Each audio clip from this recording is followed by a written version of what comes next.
أكم جرتن دعوتو تخيني فيا خيساني نجاي قبضني أرى وين متخنا دبتشون يشنو نمشوهم هنگ بيه خينيا برس لأنا ما وانتك سلأنا ما ترى نيد إسناني بركم بيتين يارك كابو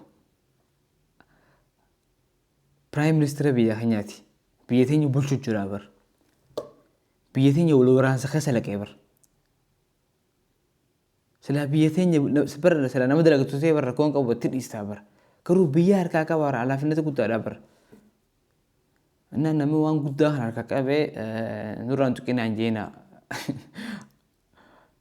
بيتين يبلسوا جرا إنديسونو نتي هنگا يو خام بيسون قديسونوف يو بيه بلشون دن دنيا بيه بلشون دن تو جي بيه قديسو جرا بيه والبرانسان وبلي مني بي مي فيديو تكان سنينجر سيسا مي فيديو خانا دكي فدا مي جولي ورانا خسرتو مي مال جانيا كدوبتان دكي فدا ጦርነት ለማን የጠቀመው? እሺ በትግራዩ በሰሜኑ ጦርነት 49 ቢሊዮን ብር ነው ሀገራችን የከሰረችው። የድሃ ልጅ ህይወት ቁጠሩት። በገንዘብ ስለማይለካ ነው የእሱን መተመን ያልቻልኩት። በሺዎች የሚቆጠሩ የድሃ ልጆች ሞተውበታል። ትርፍ ለማይገኝ ጦርነት ዳግም ጀመር ነው። እሺ አሁንስ ጉዞ ወዴት ነው እየዞረ ያለው? ፖሊስ ስቶፕ ዋር፣ በቃ ጦርነት ይብቃ እንዴ! እኛ Akkuma dhageessan mucaan kun nama achi keessaa lolu jechuudha. Nama waraana keessa jiru jechuudha. Biliyeena 49 itti kasaaraan lola Tigraay. Okay, lubbuun namaa miliyeena achi keessa dhumte. Lubbuun ilmaan miskiinaa bara ijoolleen abiyyi bara qaraatee ajaa'iba qaraatee bara ijoolleen uummata achi gubbaa deddeemee Itoophiyaa isiniin jiru agartame. Ijoolleen Khadiir Jawaarfaa ijoolleen Maarreefaa kun agartame qaraatee ajaa'iba qaraaneera. Kanatti tichiran tokko war rambuu bar ilma miskiinaa dhumu jira. Garuu Abiy Ahmed biyya sun hajaa xiqqaa irraan qabu. Hajaa xiqqoo takka. Tanaafi Jawaar Maamakalee barruu takka gadhiisee ture. Barruu as gubbatti yoo agartan barruu boqonnaalee umrii sirna abbaa irree fi bakka sadarkaa Abiy Ahmed irra jiru jeeti qabxii shan jalaa qabxiin takka aangoo qabachuu, aangoo jabeeffachuu, aangoo tikfachuu fi tortoruu fi kufuu jeeti qabxii shan jalaa qabu barreeffama kana gadhiise.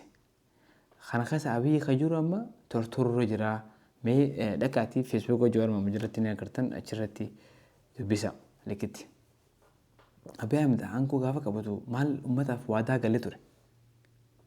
Waa hedduu gale waadaa isin hin hidhuu isin najjeesuu akka lolleen dhufneef lafa Itoophiyaa sanarratti je'ee adda bilisummaa Oromoof waadaa seenee Eeltiraaf waadaa seenee maal jakkatti wal mari'atti hin beeku warra wanni kanaafis waadaa seenee akkasitti uummata kana hundaaf waadaa seeneeti biyya Jawaar Maammed fas galanii waadaa sun sanboota gizee rabshaan aruusni uummanni biyyaatti gabbee jaalatanii gizee rabshaan sun dhumte booda karaa maalii ce'ee karaa aangoo isaa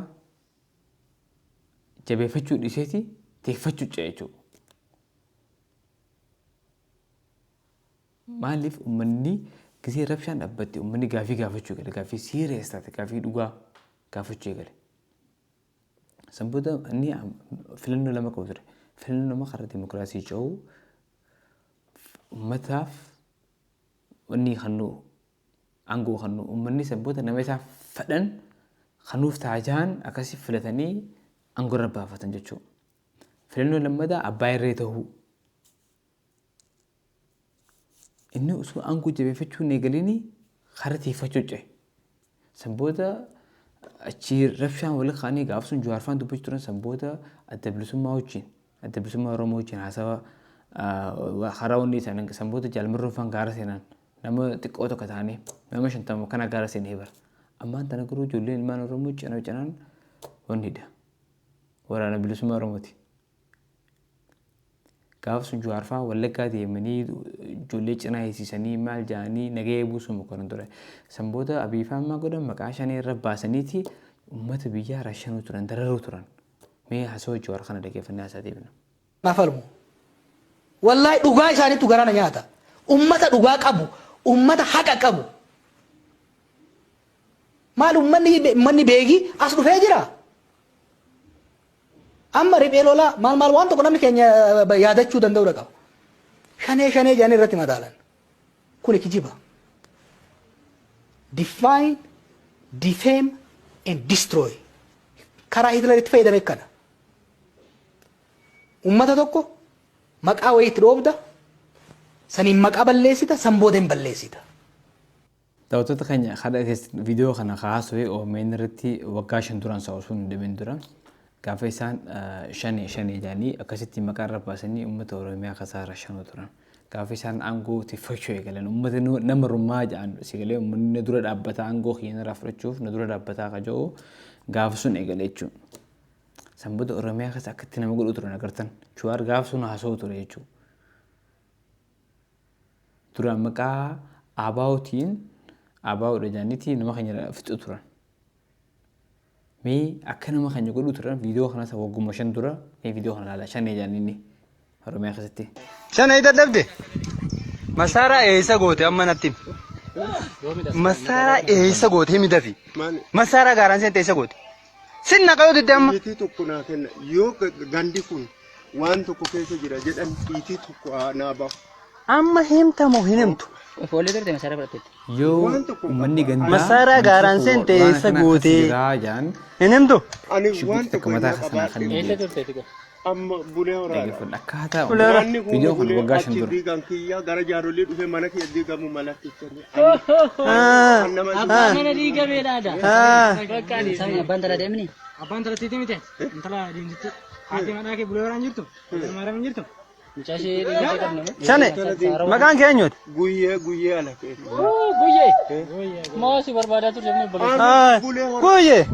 Guyye laftee tun guyyaadha amma ija qabnaa si barbaadaa turre koo bar Si manni kee maal fulaa dhumaa sanii gadi. Ma goda. Manni kee diigame sanii. guyyeedha namana Oromoodha. Oromoo miti. Oromoo maa nyaatare taa'ite dhiisi rukutini abboo kilaa isaanii biddamu bidda maani kilash meeshaa gaaraan seente itti naqi takka itti naqi biddamu bidda itti naqi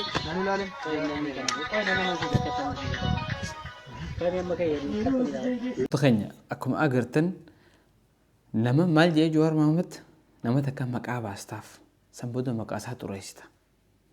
Nama jibbisiista sanbooda ni balleessita. Kana itti fayyadamni siistama kana Hitler biyya Jarmanii. Maal godhee uummata maqaa baasaniif shani amma namti maal jedhanii shani jedhanii aman namtichi waan takka yooniin an waan takka balleesse yoonni waan takka balleesse jeen yoo uummanni kun waan akkanaa akkas jedhe jaan habba takka matarra naa kan ni jeen nama gaafadhu. Hayamee biyya mootum eenyu moonni dha moonni poolisii naannoo Oromiyaati kunneen luyyaa haalli naannoo Oromiyaati. Akkanatti uummatatti nama ajajee akkana nama ficiisu ture jechuudha Oromiyaa keessatti hanga ammaan tana kun hin jiru. Ammaan tana tabra taatee barnamchi aangoo tiifachuu galeeti aangoo isaa tiifachuu dadhabe amma.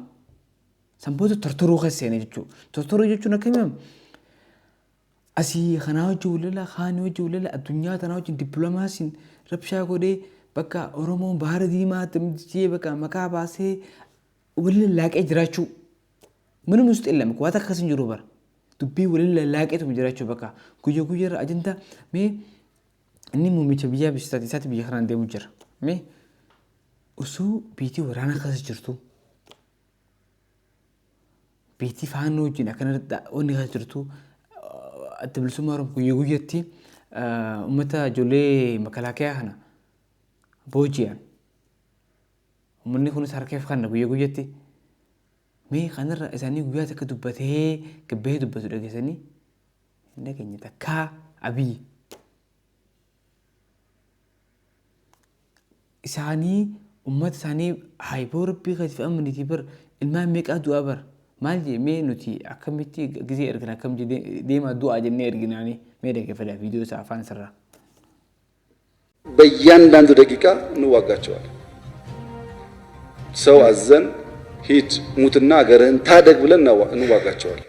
Akkuma dhageessan daqiiqaa takka takkatti nama ajajnee deem biyyatee tiisi jenneeni du'iitii tiisi jenneeni erginee waraana wal waraannaa akkuma dhageessan. Ilmaan miskiinaa achitti erga deemitii beetee tiisi jenni bira aangoo tiifachuu jira bara. Namni aangoo jabeeffachuu isee karaa tiifachuu seene jechuudha. Jawaar Mohaammed maal jedhu ture dura aangoo kee jabeeffadhu. Aangoo kee jabeessan dura waan ifii kas deebianii nama ifii qabatanii ofii ta'ee namaaf ta'ee yoo turen. Oromoo ta'e jabeeffadhu. Gaafa ati Oromoo ta'e jabeeffattee booda hayyoota Oromoo kan jiru mireedduu anaa wajjin mireedduu aangoo irra taa'ee rakkoon qabu. Garuu uummata Oromoo waan adda baasu takka hin godhinii jeen.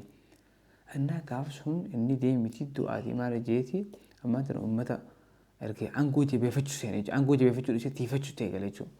Bakka nama waa'ee aangootti kaasuun ta'e hidhuu taa'ee danda'a gisee gaafi taa'ee danda'a maaliif hidhame hin beektan. Hacaaluu maaliif hin beektan boodana kaajeeti. Battee Urgeessaa maal eenyu ajjeesen ijoolleen ilmaan Oromoo 5 fi maarree jedhanii Oromiyaa tana keessa rashara maaliif tu'an. San booda amma wal waraansa aangoo tiifachuu wal waraansa keessa dhageetti biyya tortorsa jechuudha. Garuu inni tortoruu isaa dasnu jee garuu biyya teenya miidhame keessatti.